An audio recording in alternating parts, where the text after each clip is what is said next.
Now, so these are the four different views of the end times, okay? You have the historic premillennialists who believe that Jesus has promised to return. Let's just wait, guys. Don't worry about it. You have the dispensationalists, premillennialists, who believe that we have to work hard to bring Jesus back, okay? And then you have the amillennialists who are like, no, the 1,000 years, it's just a metaphor. It's not going to happen. Don't worry about it, guys, okay?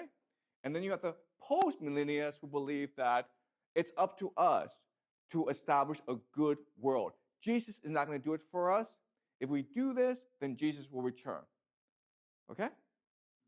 And so, but remember, guys, okay, this is a very simple version of the four different beliefs. Even within each belief, there are variations, okay? Because again, there are 2 billion people who believe in Christianity, and they all believe something different, okay? Does that make sense? All right, are we clear about the four different ideas? Any questions? Okay, so, okay, so you don't actually have to remember this, okay? But all I'm trying to show you is that even within Christianity, there's a debate, okay? But there's a concern, an obsession as to when Jesus will return and how he will return. Okay, does that make sense? All right. So, this is important. Now, most Christians don't believe in dispensationalist premillennialism, okay? In fact, most Christians believe that dispensationalist premillennialism is actually pretty evil. Why? Why would it be evil?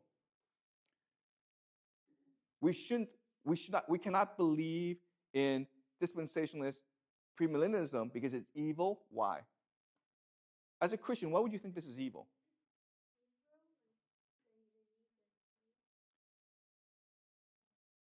What's a problem with believing that there's a plan in the Bible? Why would that be anti-Christian?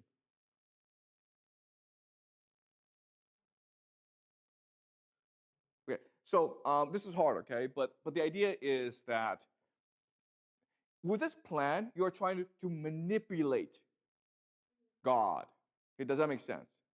Okay, you're trying to force God to return, and you shouldn't do that. If you believe in God, then you will trust God, and you will try your best to be a good person, which is what the Bible asks you to do. And when God returns, it's none of your business, okay? It's not our concern.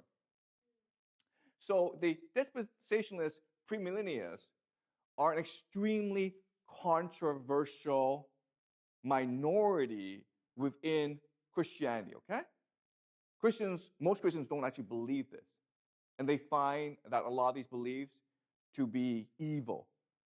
And maybe even blasphemous, okay? You're insulting God with this sort of thinking. Okay, the problem is that of all these groups, the dispensationalist premillennialists, are the most organized, and they're the most fanatical. They really believe that this is true, okay? And we know that throughout history, those who achieve their objectives are people who tend to be the most united and who are the most fanatical in achieving their objective, okay?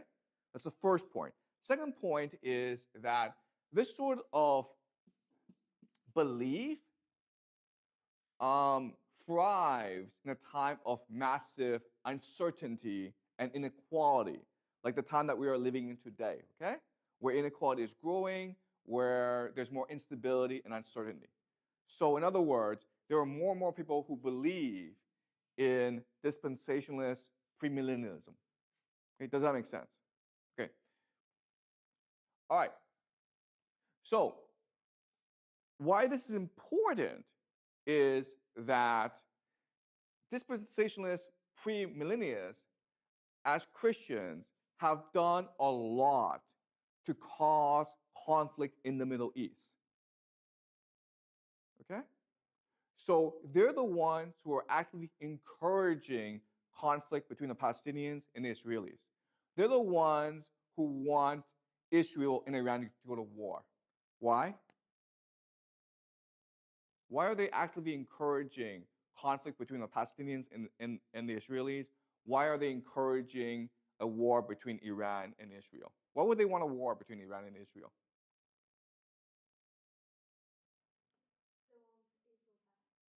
Well, no. Well, Israel is already back. Why? Because it's part of the prophecy. Do you understand? It's part of the prophecy. The prophecy is that Israel must first be reconstituted as a nation. Okay, this happened in 1948. And then Israel must go to war with other nations. Okay, does that make sense? So these Christians are actually promoting war between Israel and its neighbors. Okay, does that make sense? All right. Okay.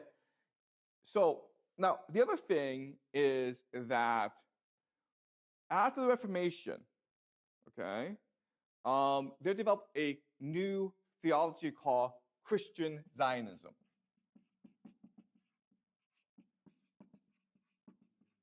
Christian Zionism, okay? What is Christian Zionism? Christian Zionism is the belief that as a Christian, you must support Jews in the return to Israel, okay? So, because remember that Israel as a nation was only founded in 1948. And then basically, in about 70 BCE, the Romans burned down the temple, okay? So for about almost 2,000 years, really, the Jewish people have not lived in, sorry, the Jews were not in control of Israel, okay, for about 2,000 years.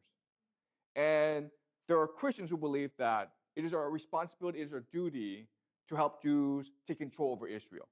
Okay? And they believe this for many different reasons. So Christian Zionists, some may believe that that's what the Bible says. God promised Israel to the Jews. Okay? So Christian Zionism intersects with dispensationalist premillennialism. Okay? There are Christian Zionists who believe that, okay, for Jesus to return, we need Israel back, and we need Israel to be in conflict with the Middle East, okay? So in other words, the Middle East, okay?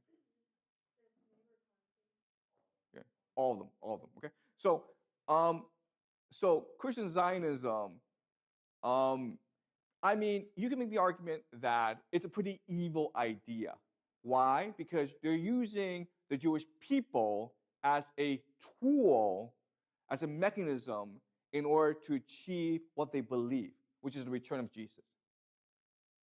Okay, does that make sense? Because Christianity believes that if Jesus returns, then all Jews, then Judaism as a religion will cease to exist. 2/3 of all Jews will die in the battle, and the rest, a third, will immediately convert to Christianity. Okay?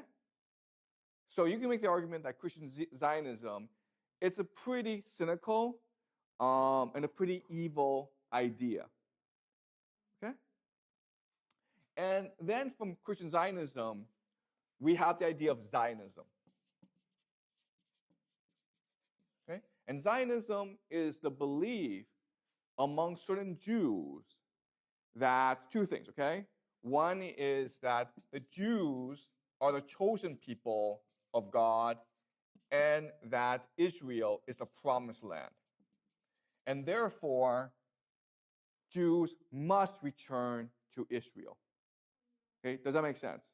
Okay, but what's important is before Christian Zionism came along, Zionism was not, Jews didn't really think this, okay? So it was the Christians who supported this idea of Zionism.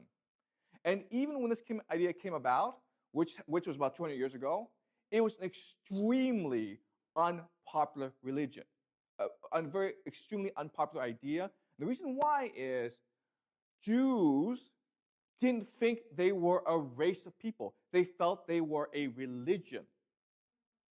Okay? They felt that, okay, I'm in Iraq. Well, guess what? I'm an Iraqi like everyone else. I may have a different belief, but I'm still Iraqi, okay?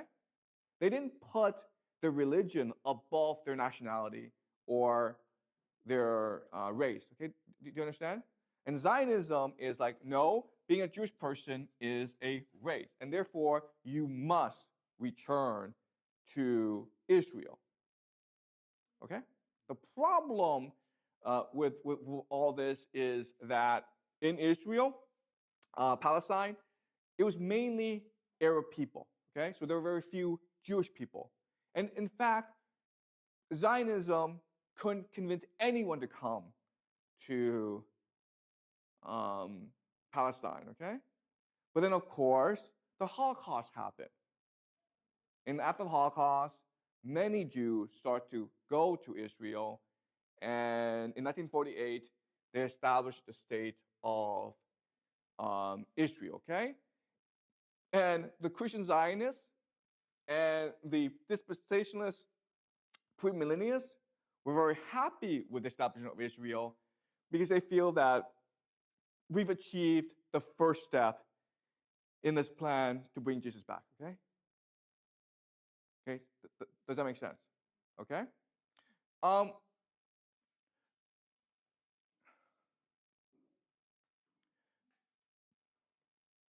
So, to summarize, the main message is this, okay? Here's what you need to know.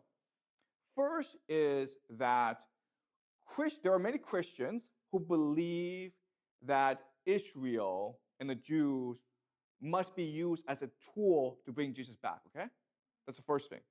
Second thing is that America was founded as a Christian nation. Therefore, its soul is Christian. Its first leaders were Christians who believed in Christian Zionism. Their descendants now control the military and the foreign policy apparatus of America. Okay, that's the second thing, okay?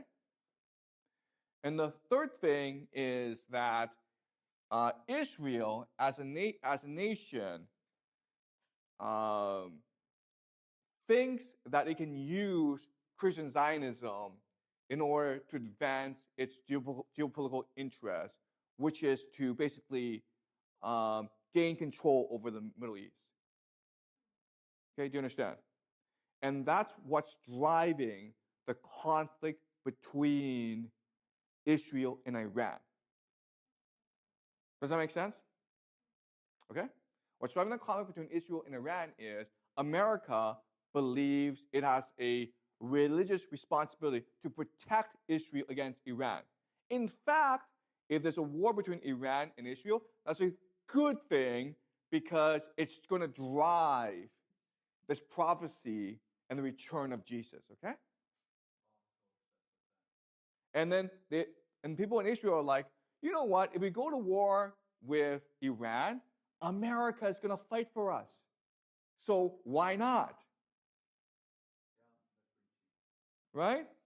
We don't have to fight this war. America's going to do it for us. So why not fight this war? We lose nothing. We gain everything from this war. Okay?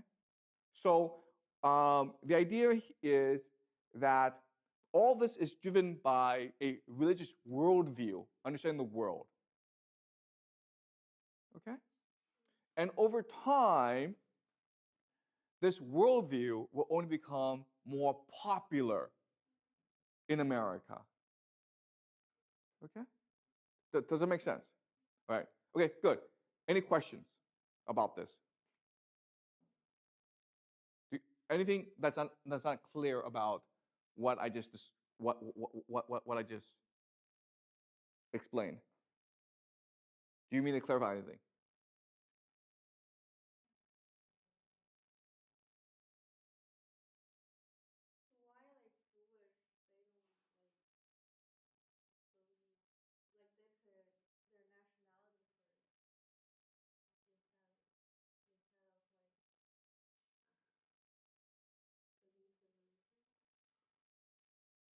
Okay. I don't really understand the question. Can you repeat the question?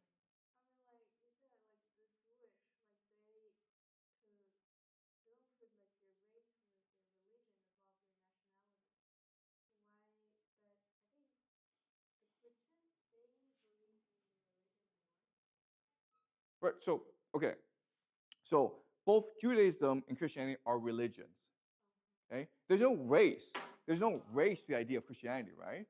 You can be Chinese and Christian. You can be American and Christian. It doesn't matter, right? And that's what the Jewish people say as well. I can be Chinese and Jewish. I can be American and Jewish because being Jewish is a religion.